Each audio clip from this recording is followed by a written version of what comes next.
Good morning, everyone, and happy Easter. I'm Charlotte McGinnis, and as always, I want to thank you for taking the time to join me here on Sunday morning or at your convenience. Isn't it nice we have this technology that can do all this awesome stuff? Actually, I think I've told you all this before, but years ago when I was first choosing to do some live video, it was prohibitively expensive to do this, and you had to have satellites brought in and all sorts of things. And now, push a button, it's free, well, kinda. But here we are, and I hope you guys are having a happy Easter. I'm extra excited today because I've got a live audience. I have Ellen, who's here every week. Thank you, Ellen. But we're visited by our good friends from Florida. Judy Ray, known Judy for 30 years. Her daughter Tracy's here. They're sitting here and here.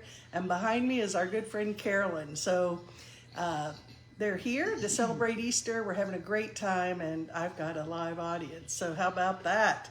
So here we are celebrating Easter, celebrating the resurrection, and we're going to talk about that and how we can actually implement it into our lives right here, right now, the world right here, right now. And just have a little dialogue on it. I definitely encourage you to invite anybody you want to join us, or put out a question or two, whatever you need to do, and we'll get this going.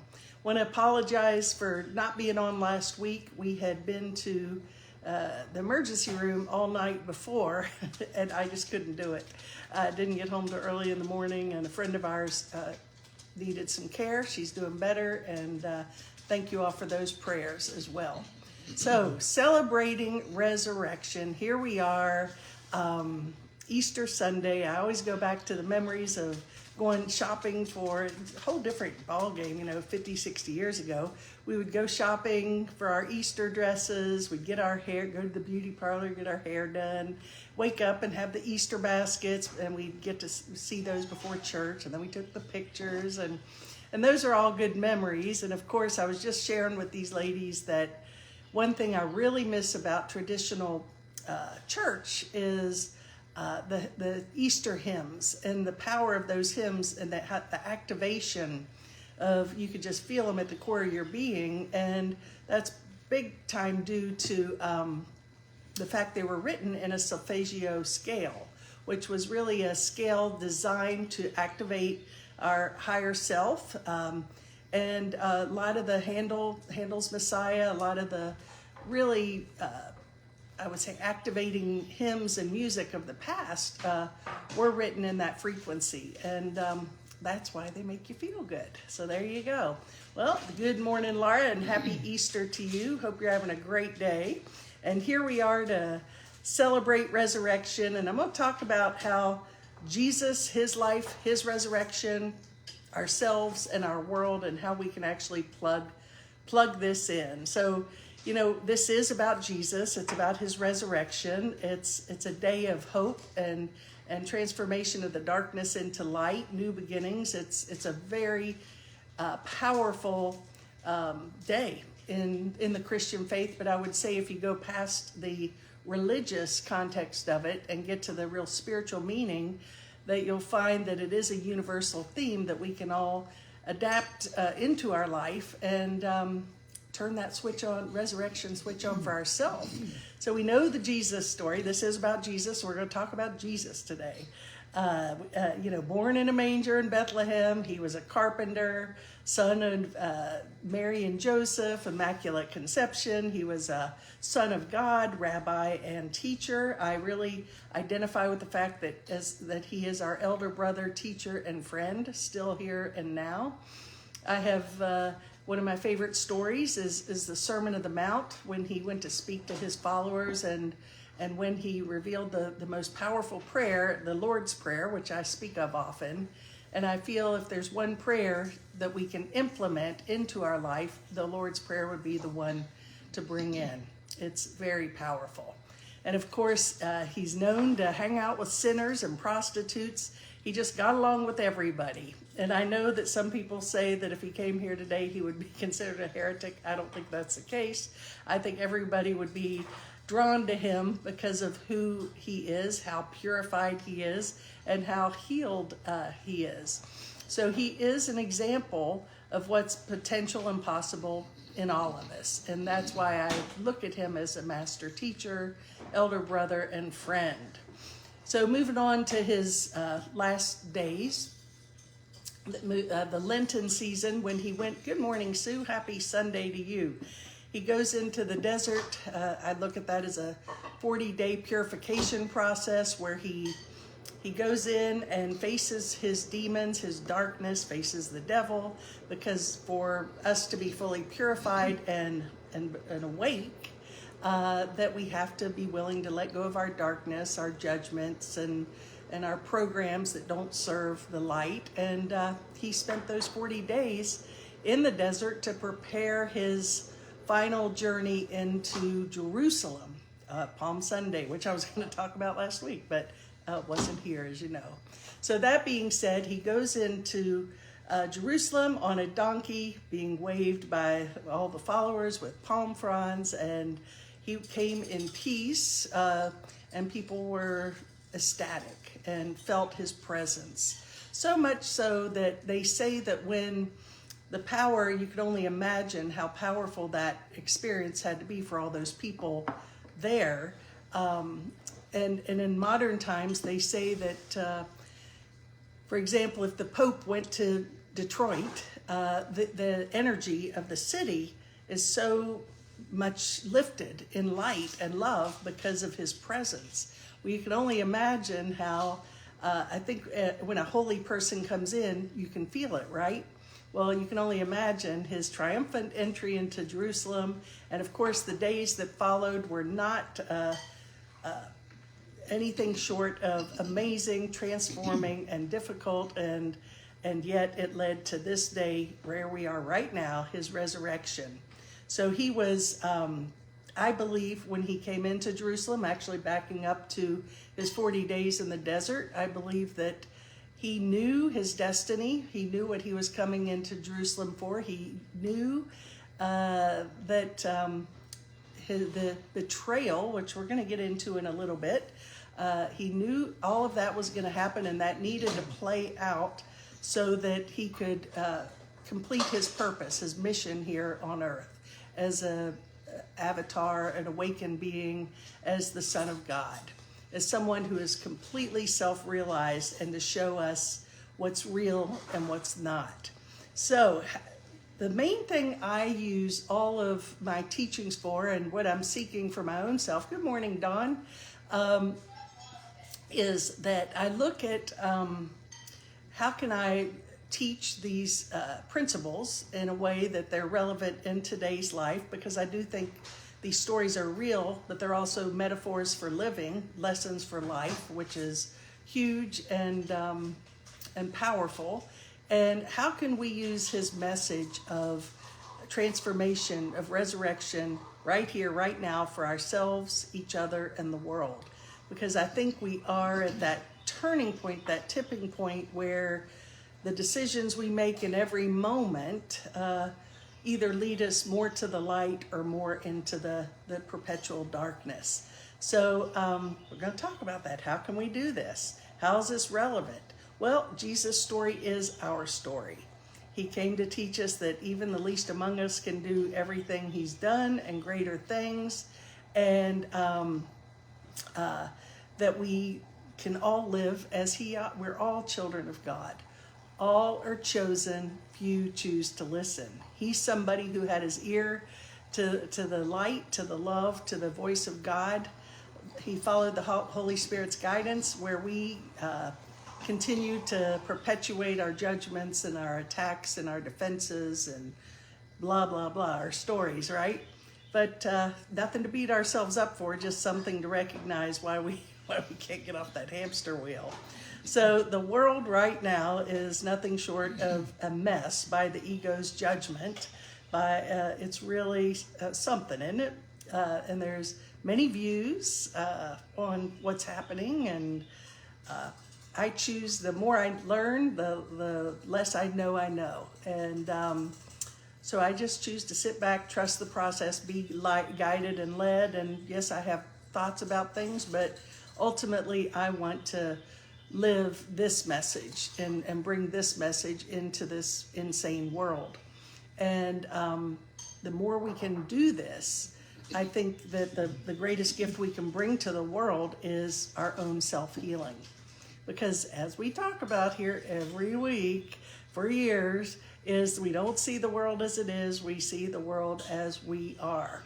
So all this, the world is constantly, the players in the player constantly giving us feedback. The situations, the corporations, the politics, the governments, whatever it is, they're always giving us feedback and as to how we're choosing to see it. And ultimately, anything that's a trigger is something obviously we've judged, and all the triggers we have to take responsibility for. And I know it ain't easy and not necessarily that fun, but that's what it's about. So we say we want to live in a higher realm of consciousness. We know, I think at this point, that we are spiritual beings. Good morning, Janie. We're spiritual beings having a human experience. And I think as we talk about in the Course in Miracles, it says that our bodies are a means of communication. And we have, so our bodies are just here to be a means of connection and communicating. And every moment we're communicating love or fear. So before I go forward, Donna Suarez just popped up. And Donna, you won't believe who's sitting here to my right here at my table, but Judy Ray. So Donna Suarez, a blast from the past. Judy's here, and her daughter Tracy, and our friend Carolyn. So and I send love and hugs. She sends love and hugs to you, Donna. So there you go. Happy Easter. So didn't mean to digress, but there's an opportunity here, and there's my cousin Mary Beth. Good to see you. Happy Easter. So anyway, moving forward, the message. This is from the Course. We're going to break this down, and as I've said many times, and by no means, I'm aware, I'm a teacher, I share what I'm learning. I have not mastered this. I feel I'm a lot better than I used to be, but I got a long way to go. But I do believe in my heart of hearts that this is truth, and these principles are real, and it's up to us if we choose to align with those or not. And good morning, Catherine. Nice to see you here. So the message of the crucifixion is perfectly clear. Teach only love, for that is what you are. And that's the short Reader's Digest. Teach only love, for that is what you are. We're going to talk about that in more depth and detail. The Course in Miracles says, good morning, Nancy Button, 4. So anyway, so here we are, teach only love, for that is what you are. And the Course goes on to say, if you interpret the crucifixion in any other way, you're using it as a weapon for assault rather than the call for peace for which it was intended. The apostles often misunderstood it, and for the same reason that anyone misunderstands it. Their own imperfect love made them vulnerable to projection, and out of their own fear, they spoke of the wrath of God as his retaliatory weapon. Nor could they speak of the crucifixion entirely without anger, because their sense of guilt made them angry. And so, Jesus took this, as he calls it in the Course of Miracles, as the last useless journey, to show us that only love is real. Do your work, purify your, look at your demons, let them go, purify your consciousness, plug into the light, and you too can be resurrected from the density of duality in the world, and be in the world, not of it. We can overcome the world just as he did. But we have to, and when we do this last line here, where it says we can speak, the apostles could not speak of the crucifixion entirely without anger, because their guilt had made them angry. So again, we had a discussion in our Course in Miracles group about, Jesus, and as I said earlier, his whole life was destined for this experience today, the resurrection. He trained, he studied, he did his inner work, he checked all the boxes that enabled him to overcome the world. And we all have, and he tells us that that was his role, and that we all have that potential within each and every one of us. So if we're not healed, then we're gonna put everything will go through the filter of our beliefs and our consciousness and our thoughts about it. So we need to make sure that if we want to see the world as in truth, as it's meant to be, which is non-duality, love, peace, we got to be willing to lay the cross down and our judgments and our past and our thoughts about everything, and move on to a higher realm of consciousness, which is a decision and a choice that we need to nurture and develop, train ourselves to align more with love and light rather than the need to be right. The Course of Miracles' best line, do you prefer to be right or happy? Now, I know most people say that I want to be both. I want to be right and happy. And wouldn't that be nice? And sometimes I guess that's the case, whatever that means. But ultimately, we give up our peace, our joy, our happiness, our zest for life because we're just holding on to grievances and judgments and the past and programs and you got it, right? Well, moving on. These are some examples of upside down thinking in the New Testament. Although its gospel is really only a message of love. If the apostles had not felt guilty, they could not have quoted me as saying, I come not to bring peace, but a sword. So he's saying he did not say that. He came to bring peace. He did not bring peace, but to bring peace. So the apostles, and I think where it fits in with us too, is that we're constantly projecting our thoughts about things, how they should be, and how I interpret it. And I can only interpret my moments from where I am at any given moment. And so they definitely projected a lot of things onto them, their unhealed aspects. Not anything to be guilty about, but just something to be aware of. So Jesus says, this is clearly the opposite of everything I taught, nor could they have described my reaction to Judas as they did, if they really understood me. I could not have said, betrayest thou the Son of Man with a kiss, unless I believed in betrayal. The whole message of the crucifixion was simply that I did not. The punishment I was said to have called forth upon Judas was a similar mistake. Judas, now listen, this is huge. Are those Judas in our life, right? Those that have betrayed us. Judas was my brother, meaning Jesus speaking, and a son of God, as much a part of the sonship as myself. Was it likely I would condemn him when I was ready to demonstrate that condemnation is impossible? So what that's saying is that ultimately they had this agreement. Judas took on this huge role so Jesus could say, you know what, if I believed in condemnation and judgment and betrayal, then I could not have overcome the world, because I would have been carrying the heaviness of that anger and that judgment and that betrayal and so on and so forth. So that's where I think we've missed the real meaning of what Jesus' journey was. And it was a journey for us all. So as we read the teachings of the apostles, remember that I told them myself there was much they would understand later, because they were not wholly ready to follow me at the time. I do not want to allow any fear to enter the thought system to which I'm guiding you. I don't call for martyrs, but for teachers. No one is punished for sin, and that's a big one. No one is punished for sin. It's all self-punishment. Sin is loveless perception. Sin is when we're not present in light and love. So there is no sin, and so that's a big one. We overcame. We can overcome the sin through forgiveness. The sons of God are not sinners. Any concept of punishment involves the projection of blame and reinforces the idea that blame is justified. The result is a lesson in blame, for all behavior teaches the beliefs that motivate it. The crucifixion was a result of clearly opposed thought systems, the perfect symbol of conflict between the ego and the Son of God.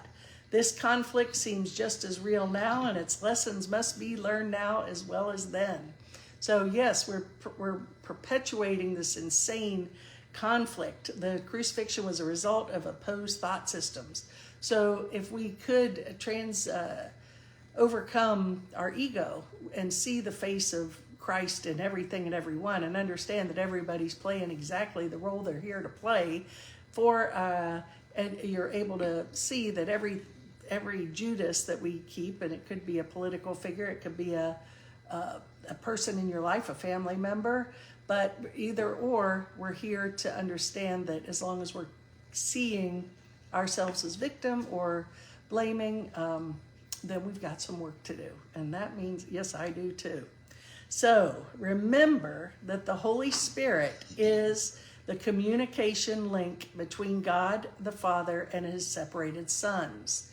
If you will listen to his voice, you will know that you cannot either hurt or be hurt, and that may need your blessings to help them hear this for themselves. When you perceive only this need in them and you don't respond in any other, you have learned of me and will be eager to share your learning, as I am. So we can't be hurt unless we decide to be hurt. We're here to bless the world. We're here to follow the path that Jesus so beautifully laid out for us, a path of peace and transformation and resurrection. Good morning, Molly. Happy Brazil Easter Day.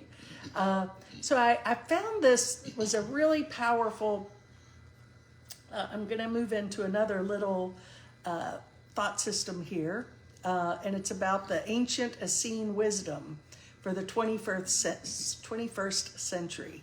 And it's about Mary Magdalene and her role, right? We don't hear a lot of good about her sometimes, but really this is such a beautiful description of her role that she played with Jesus, and it's amazing. It's a great story, a great metaphor, and I believe it's true what she came here to teach. Before the world called her a whore, before the church buried her story beneath the centuries of shame, Mary Magdalene was the counterpart, not a follower, not a bystander, but an equal, the feminine frequency of Christ consciousness. While others scattered, she stayed. She wept at the tomb, waited in the silence, and became the first to behold the risen light. She witnessed the resurrection. She felt it in her bones, heard her name spoken by the divine, and in that moment, the most sacred truth was revealed. Life is eternal. Love transcends form. Sora, Carol, happy Sunday. Love transforms form. The feminine was never secondary. She was the portal.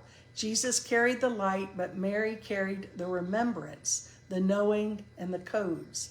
The gospel that could never be written in ink because it was always meant to be felt. And maybe this is the real gospel, that death is not the end, that resurrection is real, that the divine lives within us, in our grief, in our devotion, in our return to truth. The resurrection wasn't a miracle for one man, it was a prophecy, a call for all of us, a call to remember that no part of you is ever really lost. Not the parts that are broken, not the parts that wandered, not the parts that were crucified by life. They rise too. This Easter, honor the Magdalene within all of us. The one who stays, the one who knows, the one who doesn't need a pulpit to be holy. And I honor the Christ, not just as a savior, but as a mirror of what's possible when we embody love and die to all that is false. He rose, she remembered, and their story still lives in all of us.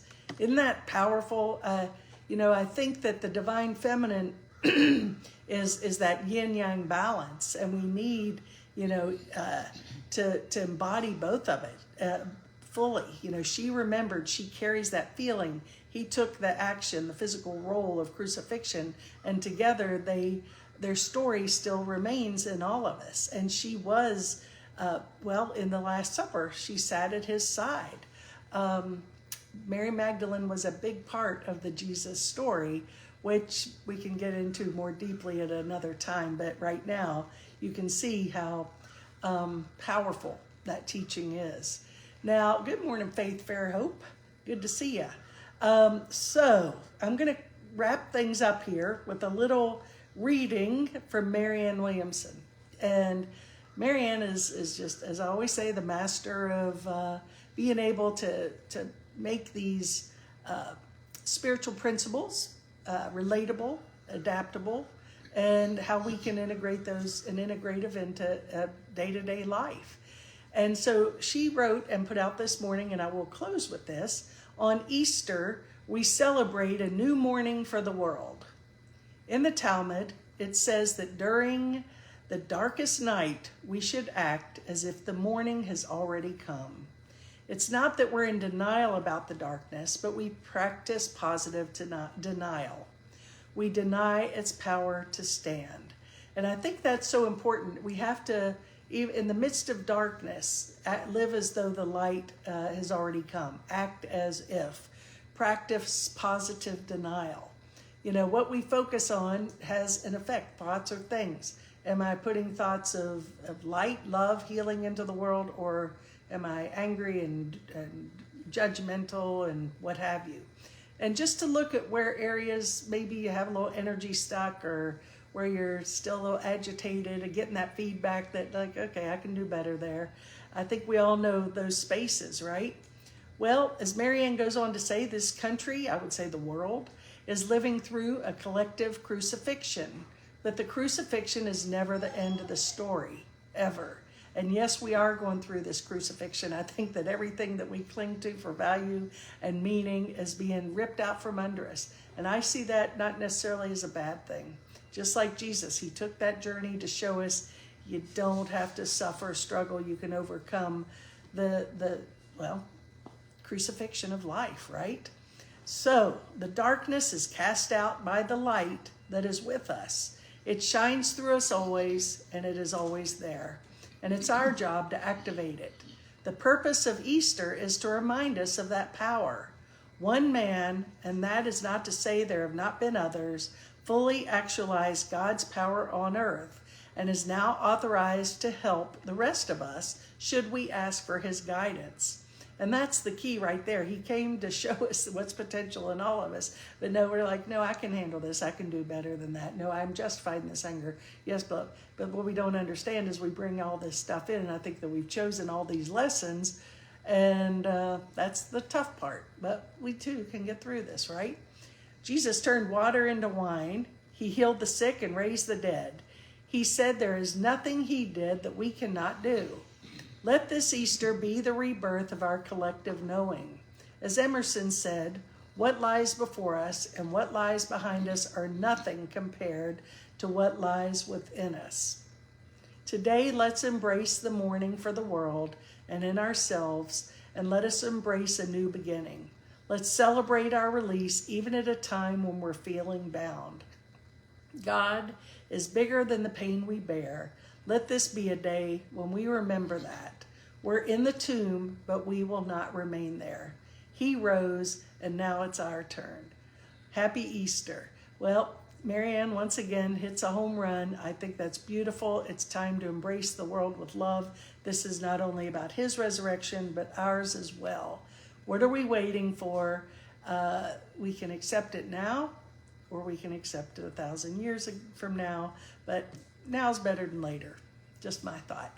Hope you all have a very blessed, happy Easter. Thanks for tuning in, and see you next week. Just a reminder, the prayer ministry, you can go to submit your prayers, and if you want to be a prayer warrior, you can let me know.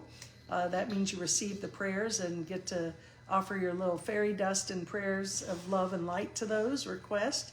But if you need to submit one for yourself or someone else, you can always go to charlottemcginnis.com, click on the prayer request, and we will get the team going on. So, Mary Beth Halbeck, good to see you, and thanks for tuning in, everybody. And if you feel moved to pass this along, that'd be great. Just push that share button.